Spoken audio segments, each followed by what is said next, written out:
Nahira si Chapit dyan. Birthday. Oh, at her birthday nga.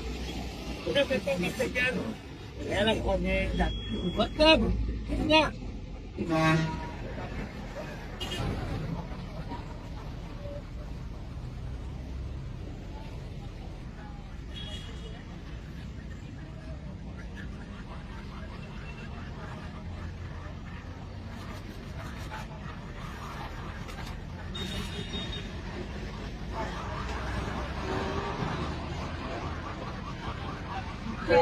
Hindi natin lang ako i-interview ko.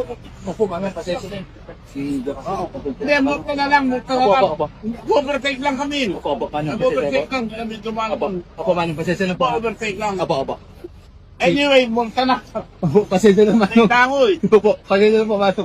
Tikita Opo, mo na meron na dito ako sa maintenance lang ako. Opo. Meron na po. Opo, pasensya na po, sir. Pasensya na po.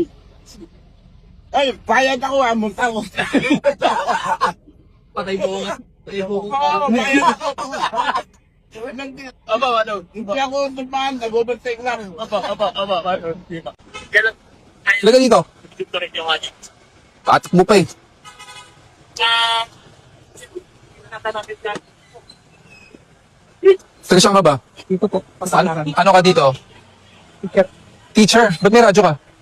Sa school po namin. Ano ka, security ng ano? Sa ano po sa school po namin, Pang? para po sa ano ng school namin. O teacher ka tapos wala kang helmet? Paano naman natin tuturuan ng ating mga estudyante kung ganun? O RCR na rin po. Kuya Vic, Matkirino kayo. Sir, baka pwede wag binalihan sa ano. Kaliwa kayo. Sa ano nyo, naka-application. Guard ka naman eh. Huwag ka na lang magpapakilala ng pangalan mo. Di wala po po dito. Walang kilalagong dito na. Eh, dapat inisip nyo muna yan bago kayo gumawa ng mali. Beles! Paisa-isa lang Kuya Vic, paisa-isa lang yung tow truck natin para ano. No helmet. Tapi. Ipatawag mo yung scope ng baklaran. Wala. Gumaganda ka ng green sir eh. Sa ano? Malinis yung ano ng baklaran doon. Wala. Pwede po yan sa Bayad Center. Bayad sir. Opo, pwede. Ano pong 1.5 po sir? 1.5, no helmet. Sa PAOP,